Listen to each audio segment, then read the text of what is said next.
Nightcast. Stephen Lloyd Gilbreth brings you the current news from the world today and how it relates to Bible prophecy.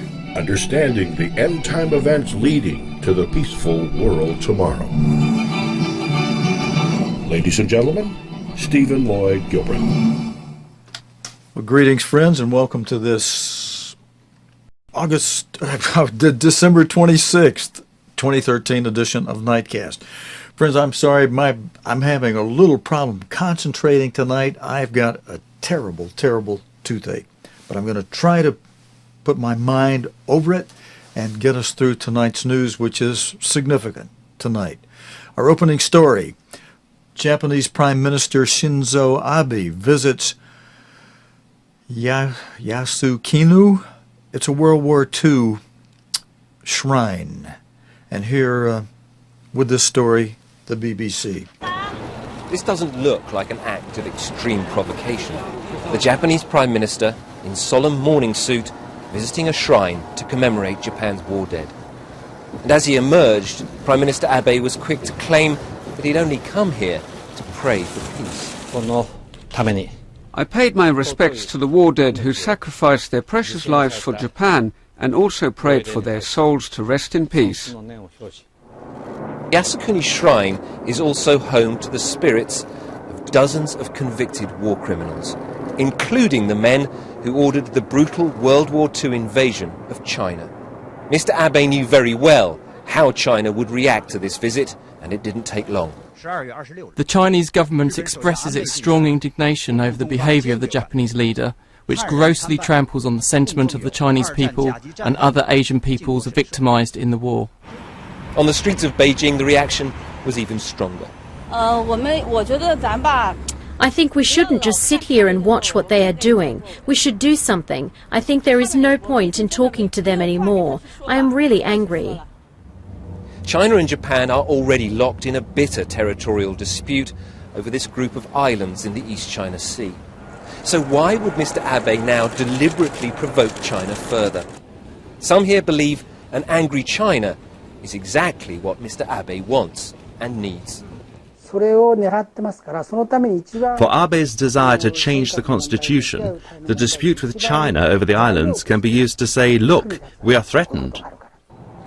It may help Mr. Abe with his plans to change Japan's peace constitution.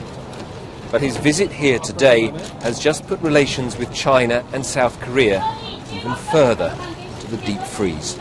Rupert Wingfield-Hayes, BBC News, in Tokyo.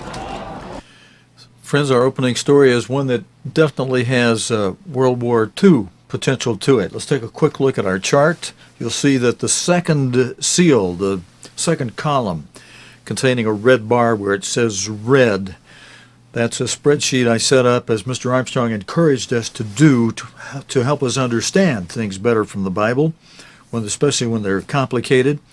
This one, this second seal of Revelation 6 is depicted by a red horse. And Jesus Christ described the activities of that red horse as war and rumors of war and world war, nation against nation.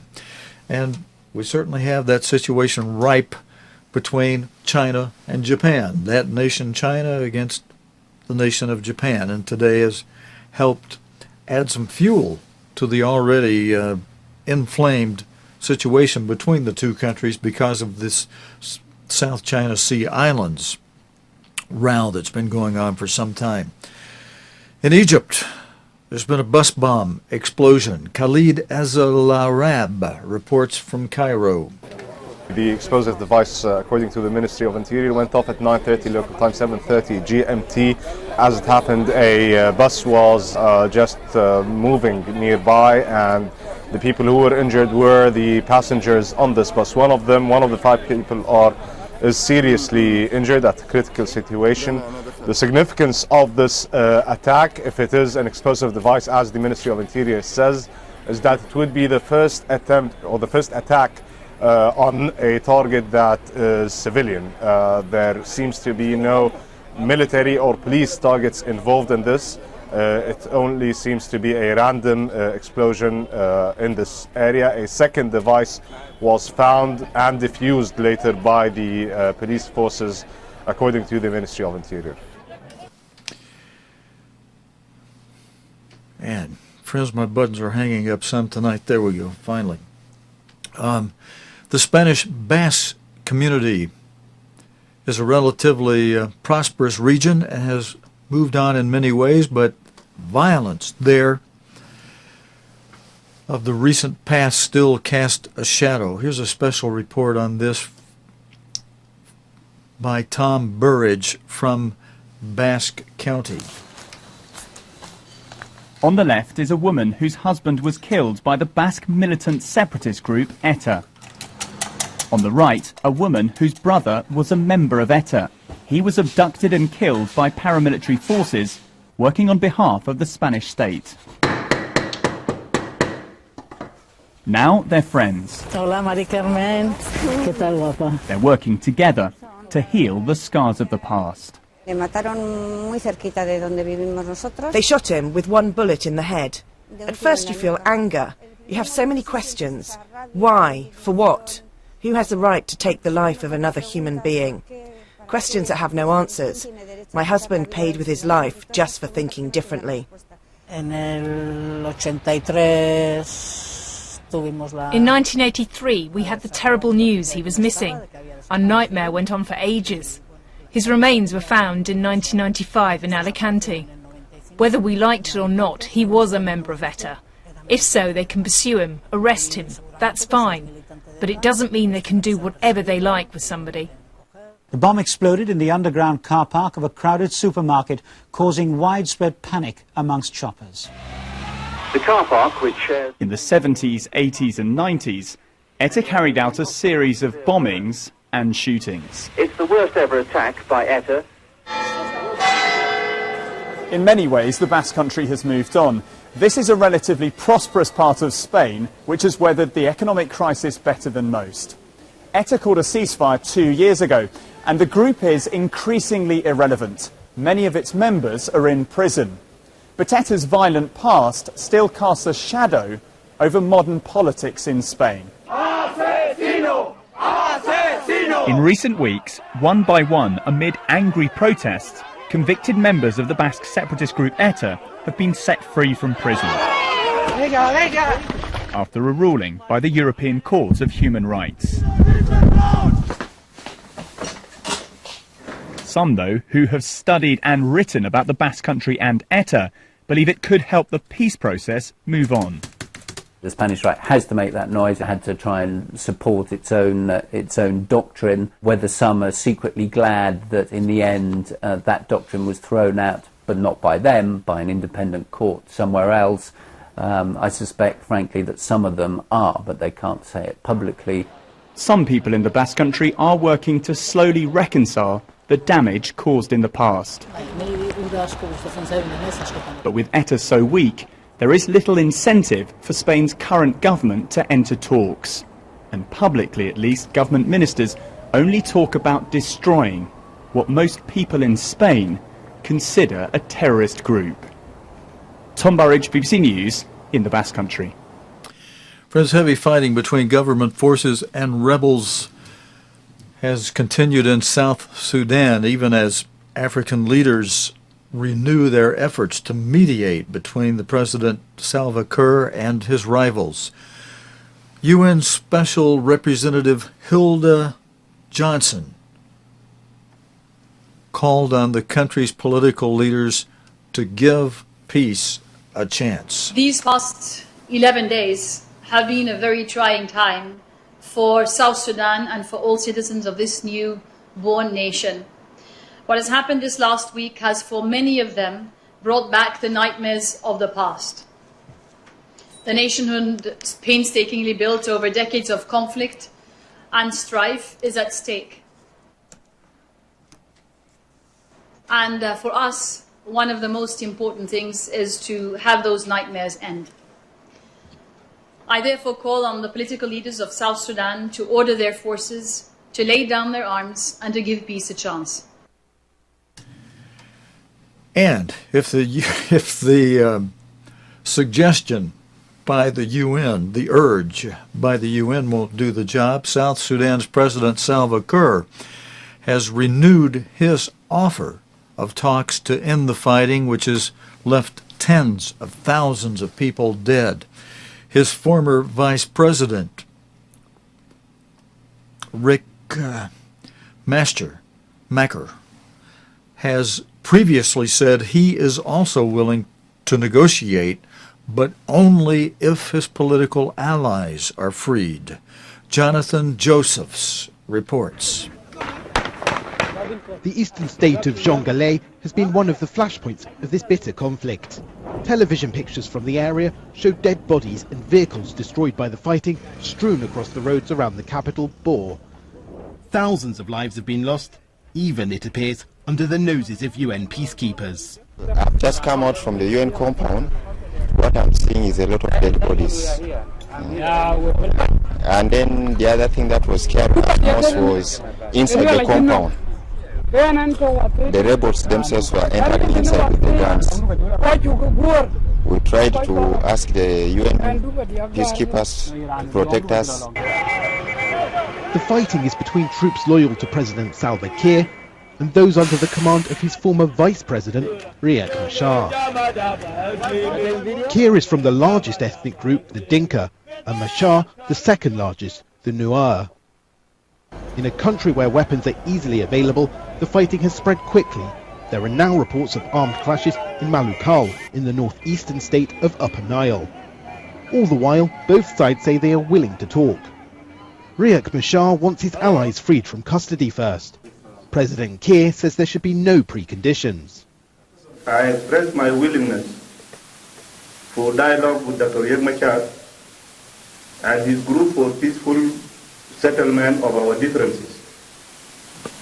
I also extended the same message to David Yao Yao and all other armed groups who had taken up arms against the state.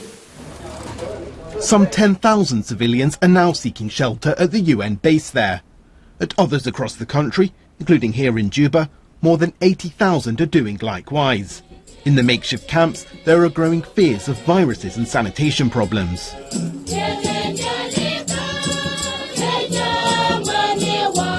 And as these Christians celebrate Christmas, all hope its message of goodwill and peace prevails. Tuesday saw the UN vote to increase its number of peacekeepers to 12,500, and the Secretary-General issued a direct plea.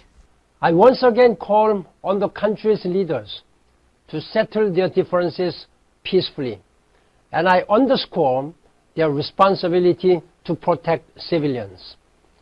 I have warned all responsible for crimes that they will be held accountable. Amid the trouble, babies are born in a UN clinic. The hope for their future must now lie with the two warring parties and the foreign diplomats hoping to get the leaders of the world's newest country to talk. Jonathan Josephs, BBC News.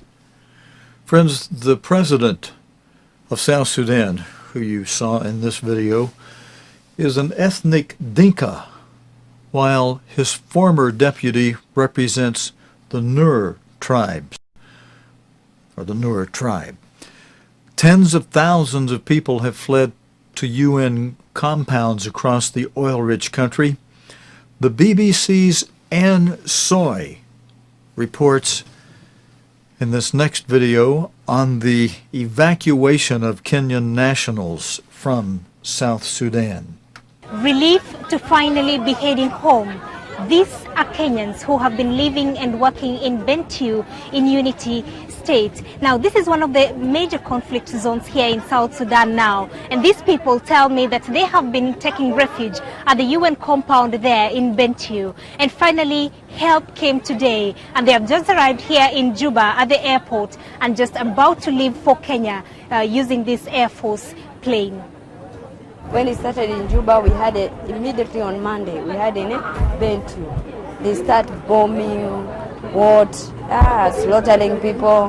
When those people came, they start beating us, asking us for money. Even they shoot twice in my hotel, but God is great, no one was dead.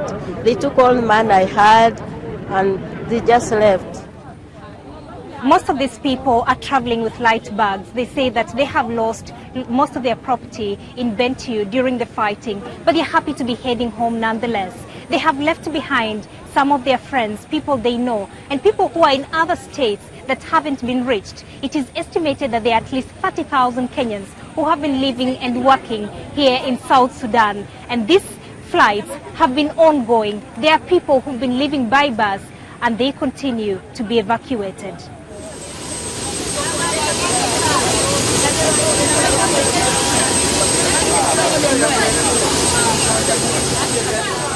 And finally, home. These people are happy to be in Nairobi after what has been a long, difficult and an uncertain journey. But they also remember the other people that they left behind, people who are in remote areas in South Sudan, who have no means of getting to the UN bases and who have no means of getting to the capital, Juba, and therefore making their way here. But these flights will continue to evacuate Kenyans from South Sudan as other nations continue to get their people out of the embattled country. Friends, turning now to Thailand, the Electoral Commission in Thailand has urged the government not to hold a poll in February because it says the risk of violence against candidates is too high. A police officer was killed earlier in clashes with protesters trying to stop parties registering for the poll. The BBC's Jonathan Head in Bangkok says the group who tried to disrupt election registration efforts are a hardcore group determined to use everything they can to stop the election. These are not the middle-class people that we've seen in the large gatherings and weekends. It's a hardcore so-called student group. They went clearly determined to use everything they could to stop it. They were firing slingshots, homemade bombs, throwing rocks in at the police. The police responded with a lot of tear gas, a great deal of tear gas, some rubber bullets as well. Now, clearly, there were also people using firearms there. It's not just one policeman, the one who's been killed, who we understand was shot in the chest. We've heard that a female nurse was also shot. The state of her injuries is not known. A number of the police who are injured are thought to be in critical condition. So this is a very serious escalation of the violence. I think it's more serious in other ways too. Calling for effectively the cancellation of the election or the indefinite postponement of it is going to be extremely provoking to the government supporters who so far stayed away from Bangkok and said they'd focus their efforts on the election. There's going to be extreme anger on their side that what they will see as excessive violence on the protest side has actually brought the Election Commission to call for the election to be cancelled. This is what the protesters wanted, and by attacking the stadium they appear to have got what they wanted, or at least if the government heeds the Election Commission. It's also noticeable that there were units of the army deployed inside the stadium but who did nothing at all to back the police. And it's worth remembering the army commander has also called for the election to be postponed, and privately we understand he's even called for the Prime Minister to resign. So there's a growing sense that there is some weight behind the protesters, especially if the army is beginning to side with their demands for the election to be postponed. And that will only add to the polarisation of the country. It will create on the government side, particularly their supporters, a tremendous sense of grievance. So this won't resolve things, although you can understand after the scenes today that the Election Commission's argument that it's a very violent situation in which to hold an election does have some grounds. Friends, in Turkey, Turkey's Prime Minister Recep Tayyip Erdogan has announced a major cabinet reshuffle after 3 ministers resigned over a corruption inquiry. Mr. Erdogan named 10 new ministers, almost half of the cabinet, after talks with President Gül. Environment Minister Erdogan, Bayraktar, Economy Minister Kaglayan, and Interior Minister Güler stepped down after their sons were arrested in an investigation into government contracts. Rikin Majitha reports. It's a corruption scandal that's shaking the very core of the Turkish state. the Minister for the Economy, the Interior Minister, and the Environment Minister. They've all had to resign. The charge? That they, along with their sons, have been involved in a high-level fraud involving illicit money transfers to neighbouring Iran and bribes for construction projects. They've done nothing wrong, they insist. Minister Bayraktar goes further. In an interview with Turkish television, he blamed Prime Minister Erdogan himself for approving many of the construction projects. If he should resign, so should the Prime Minister. It would be for the good of the country, he argues. Not so, says the man who has ruled Turkey for over a decade. It's outside powers he blames for stirring up trouble. We are facing an attack against the Turkish people and the Turkish Republic. Everybody's aware that this is not a corruption probe, but this is an obvious conspiracy, a setup against Turkish politics and people. Foreign conspiracy or not, the government had been totally unaware of the police investigation into the alleged sleaze. Last week, dozens were arrested, including the sons of the ministers who resigned. $1 million was found in one of their homes. A further $4.5 million was found stuffed in shoeboxes in the home of Suleiman Aslan, the CEO of the state-run Halk Bank. This has all led to a new outpouring of anger on Turkey's streets. Resentment towards the government is still fresh from the huge street protests that gripped Istanbul last May. With local elections due in 3 months, this latest scandal may be the biggest threat to Mr. Erdogan's government yet. Rikin Majithia, BBC World. And friends, in a story that is kind of sad for those who like to go swimming, more than 70 people bathing at a popular beach in Argentina, where they had a big heat wave, have been injured by fish related to the piranha. The attack happened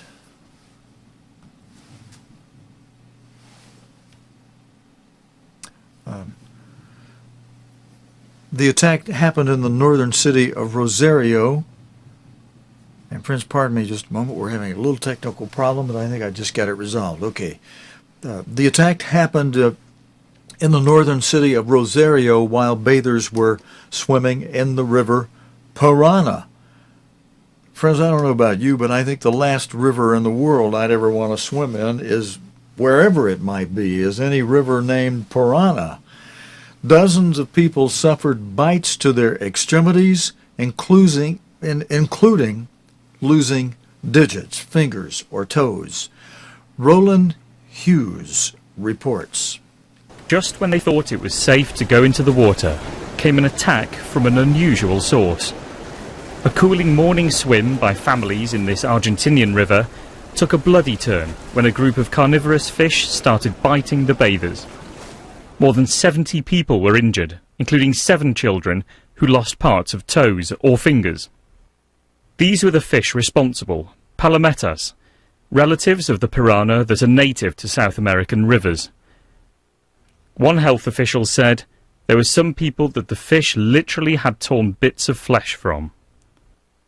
The victims were swimming in the Paraná River, near the city of Rosario, but feeding frenzies like this are extremely rare. While the river is a popular bathing spot, it was especially busy because of a heat wave hitting the region. And despite the gruesome attack, many people rushed back into the water to cool off, only half an hour after the fish struck. Roland Hughes, BBC News. The end of that story, that really surprises me. Within a half hour after this attack, the people, must have been terribly hot over there. They go back into the water after that gruesome piranha type fish attack. Friends, we got a few minutes. I want to tell you about something related to America and Israel and end-time prophecy. Prophecy describes Judah of the end time as striking out against its enemies. This has been the pattern of the nation-state of Israel ever since 1948. The question remains for next year. The question for 2014 is, will Israel attack Iran sometime in 2014? Genesis 49 details Jacob's last words to his sons shortly before he died. Jacob, under God's inspiration, describes the state of his descendants in the end time. Each of the 12 sons of Israel is mentioned. Remember, the context of the prophecy is in the end time. And Jacob tells his sons, I will tell you what befalls each of you in the last days. Genesis 49, verse 1. Of Judah, God said through Jacob, Judah, you are he whom your brothers shall praise. Your hand shall be on the neck of your enemies. Your father's children shall bow down before you. Judah is a lion's whelp from the prey. My son, you have gone up. He bows down, he lies down as a lion, and as a lion, who shall rouse him? The scepter shall not depart from Judah. Genesis 29, verses 8 and 9. This prophecy, friends, details Judah's prey and Judah having his hand on the neck of his enemies. This describes so clearly the state of Israel, Judah, today. This is seen in the series of wars won by the Israelis against the Arab nations since 1948. Many in America and around the world have praised Judah for its finesse displayed in daring military actions and frequent assassinations of its enemies' leaders. To name but a few astonishing military feats, there was the Israeli stunning victory over the Arab nations in the Six-Day War of 1967, its rescue of Jewish hostages in Entebbe, Uganda, July of 1976, and the surprise Israeli bombing of the nuclear plant in Iraq in June of 1981. America's growing, creeping weakness in the Middle East has caused a regional realignment in which Israel and France, Judah and Reuben, are replacing Joseph, are replacing Manasseh of Joseph as the protector of the Saudi Arabian states, of the Persian Gulf, and France has strong financial interest in the Persian Gulf. Also keep in mind that France has 6 million Muslim citizens who attend mosques that are heavily supported by Saudi Arabia. France is not a friend of Iran. Iran has attacked French targets repeatedly over the past 30 years. Iran does not trust France. France built Saddam Hussein's nuclear reactor while Saddam was at war with Iran. Voicing his anger, Foreign Minister Lieberman said that it's time for Israel to seek out new allies. In his words, its ties with the United States are deteriorating. They have problems in North Korea, Pakistan, Iran, Syria, Egypt, China, and their own financial and immigration troubles. Thus, the question we should ask, friends, the question Israel. Mr. Lieberman said, he asked, what is our place in the international arena? Israel must seek more allies with common interest. Saudi Arabia is increasingly angry with Washington over Syria, a do-nothing approach, That anger has escalated to fury over Washington, over its recent agreement with Iran, a longtime enemy of Saudi Arabia. You must remember that Iran is a Shiite nation, while Saudi Arabia is mostly populated by Sunnis. Sunni Shiite tension in the Middle East often erupts into war, such as we have been seeing in Iraq and what we're now seeing in Syria, essentially a Sunni Shiite civil war.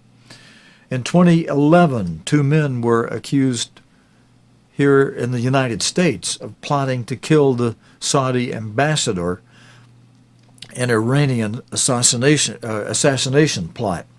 Saudi Arabia believes that Iran will eventually wiggle free of sanctions and enter a zone of nuclear ambiguity that will create confusion and discord in Europe and America. Friends, if Iran appears to be on the verge of getting a nuclear weapon, then the Saudis will move swiftly to acquire one of their own. Saudi billionaire Prince Al-Walid bin Talib made this clear to the Wall Street Journal of a potential Saudi arrangement with Pakistan. If this was to take place, Egypt would seek out its own nuclear weapon, most likely drawing closer to Russia. The last thing the Middle East needs is a nuclear arms race. Friends, we'll be continuing to watch this developing situation in the Middle East regarding Iran and Israel. Clearly, America is a declining superpower. Our will, our determination, our pride is in retreat. Leviticus 26, verse 19 is a verse we could end on. Let me turn there very quickly. In the 26th verse of Leviticus 19, God inspired Moses to write this prophecy. Verse 19, Leviticus 26, and you shall not, I'm in the wrong chapter.